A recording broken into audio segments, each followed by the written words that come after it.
Hola, en esta ocasión vamos a hablar sobre razones trigonométricas.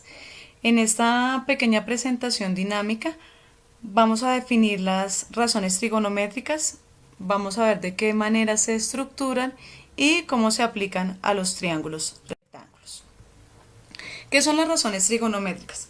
Para definir las razones trigonométricas nos vamos a remitir al concepto general de lo que es una razón, que es una relación que se establece entre dos magnitudes y que se representa a través de un cociente. Para el caso de las razones trigonométricas, esas relaciones se fundamentan en la estructura que tiene un triángulo rectángulo en lo que respecta a sus lados y en función de sus ángulos. Acá vale la pena resaltar las características que tienen los triángulos. Entonces los triángulos están constituidos por tres ángulos, como podemos observar acá, y por tres lados. Para este caso, la notación de los ángulos está dado por letras mayúsculas A, C, B, y la notación de los lados está dada por letras minúsculas A, C, B. Recordemos que los triángulos rectángulos son todos aquellos que tienen un ángulo recto, es decir, un ángulo de 90 grados, como lo podemos observar acá. Y eso también nos indica que si contemplamos las propiedades de los triángulos, podemos definir que al ser este ángulo un ángulo recto, los otros dos ángulos internos que constituyen este triángulo deben ser ángulos agudos, es decir, el ángulo C y el ángulo B deben tener una amplitud inferior a los 90 grados. Recordemos que la suma de todos los ángulos internos de un triángulo es igual a 180 grados. Si este ya suma 90 grados, eso quiere decir que este y ese tienen que estar en 90 grados, pero al sumarse los dos. Este ángulo A es de 90 grados, es un ángulo recto, lo que nos constituye un triángulo rectángulo, y estos dos ángulos son ángulos, en ese caso, agudos.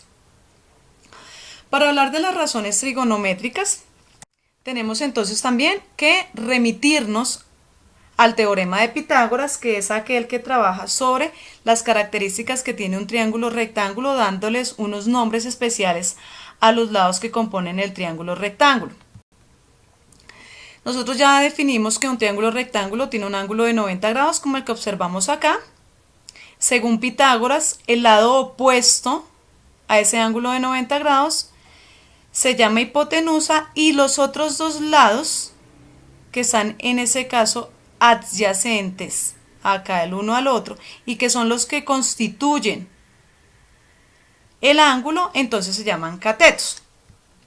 Siempre la hipotenusa va a ser el lado que tiene una longitud más larga dentro del triángulo, y los catetos van a ser los otros dos lados que deben tener una longitud inferior a la que tiene la hipotenusa. Dicho en otras palabras, la hipotenusa es el lado más largo, los catetos son los otros dos lados que tienen una menor longitud. ¿Qué es importante tener en cuenta acá dentro de las razones trigonométricas con respecto a estas relaciones? Para poder contemplar las razones trigonométricas, nosotros debemos saber que se toman sobre uno de los ángulos que tiene el triángulo rectángulo, a excepción del ángulo recto. Es decir, si yo voy a trabajar una razón trigonométrica sobre este triángulo, lo puedo hacer en función de este ángulo o en función de este ángulo. Nunca en función del ángulo recto. ¿Por qué no? Porque eso nos va a generar una inconsistencia matemática. ¿Cuál es la inconsistencia? Que en este caso el cateto opuesto, es decir, el lado que está opuesto al ángulo recto, acá tenemos el ángulo recto, el lado que es opuesto a ese ángulo recto viene a ser la misma hipotenusa. Entonces no podemos hablar de que un cateto opuesto sea la misma hipotenusa. Por lo tanto, las razones trigonométricas se trabajan sobre los otros dos ángulos que tiene el triángulo rectángulo, es decir, sobre los ángulos agudos que tenga el triángulo rectángulo. En ese orden de ideas, entonces podemos establecer las funciones de la siguiente manera. El seno, obviamente vamos a hablar de las funciones dependiendo de un ángulo, en este caso vamos a hablar del ángulo beta, ¿listo? Dependen de obviamente el ángulo que se esté tomando. ¿listo? Dependiendo de la posición del ángulo, pues vamos a determinar cuál es su cateto opuesto y cuál es su cateto adyacente. La hipotenusa, sí, digamos que no se modifica, pero la posición de los catetos, ya sea opuesto o adyacente, sí cambia.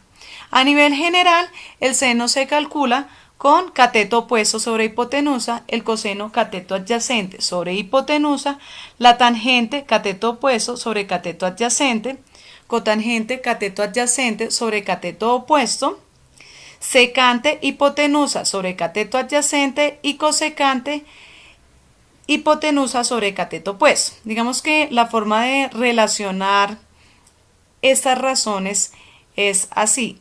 El seno se relaciona con la cosecante, el coseno se relaciona con la secante y la tangente se relaciona con la cotangente. Es decir, las razones en ese caso vienen a ser como inversas. La del seno y la de cosecante, la de coseno y la de secante y la de tangente y cotangente. Vamos a ver a continuación unas aplicaciones de las razones trigonométricas, cómo las estructuraríamos dependiendo del ángulo con el que vayamos a trabajar. Tenemos este triángulo rectángulo, evidentemente acá tenemos el ángulo recto, que es el que ya dijimos que no podemos trabajar sobre él, la función en ese caso, la razón no se puede trabajar en función de este ángulo, que sería el ángulo B, no lo podemos trabajar en función de ese ángulo, perdón, que está al lado del lado B, tenemos que trabajar entonces en función del ángulo alfa o del ángulo beta. Si vamos a trabajar en este caso las razones en función del ángulo alfa, tendremos que ubicarnos acá y mirar cuál es el cateto opuesto, cuál es el cateto adyacente y obviamente la hipotenusa. Ya dijimos que la hipotenusa no cambia dependiendo de la función en el ángulo que vayamos a trabajar, porque la hipotenusa siempre va a ser el lado más largo que tiene el triángulo rectángulo y el opuesto al ángulo recto. Si nos ubicamos sobre el ángulo alfa, en este caso, ¿cuál viene a ser el cateto opuesto? A. ¿Cuál es el cateto adyacente? C. Y la hipotenusa, B. Entonces miremos cómo nos quedaría la razón trigonométrica de seno en función del ángulo alfa. Entonces, seno es cateto opuesto sobre hipotenusa. El cateto opuesto de alfa, A, la hipotenusa, B. Miremos ahora qué sucede con coseno de alfa. El coseno de alfa nos dice que es cateto adyacente sobre hipotenusa. ¿Cuál es el cateto adyacente de alfa? Es C y la hipotenusa B. Por eso tenemos acá la función, la razón, C es a B. Tangente de alfa. Para calcular la tangente de alfa, la razón trigonométrica de la tangente de alfa es cateto opuesto sobre cateto adyacente. ¿Cuál es el cateto opuesto de alfa? A. ¿Cuál es el cateto adyacente de alfa? C. Entonces nos da A sobre C, que lo tenemos acá. La cotangente de alfa es cateto adyacente sobre cateto opuesto. ¿Cuál es el cateto adyacente? C. ¿Cuál es el cateto opuesto? A. La secante de alfa es hipotenusa sobre cateto adyacente. Hipotenusa B, cateto adyacente C. Acá está la razón, B sobre C. Cosecante de alfa es hipotenusa sobre cateto opuesto.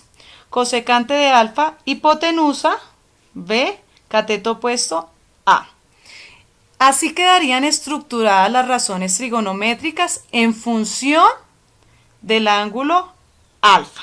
Vamos a ver qué sucede cuando ya no tomamos ese ángulo, sino tomamos el ángulo beta.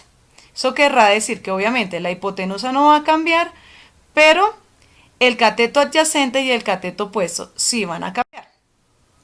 Miremos entonces. Seno de beta. Miremos entonces ángulo beta.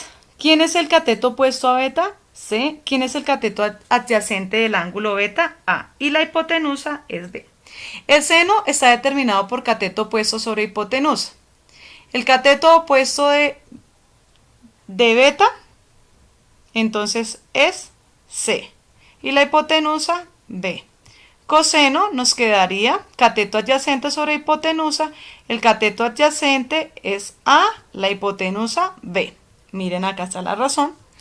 Tangente de beta, cateto opuesto sobre cateto adyacente.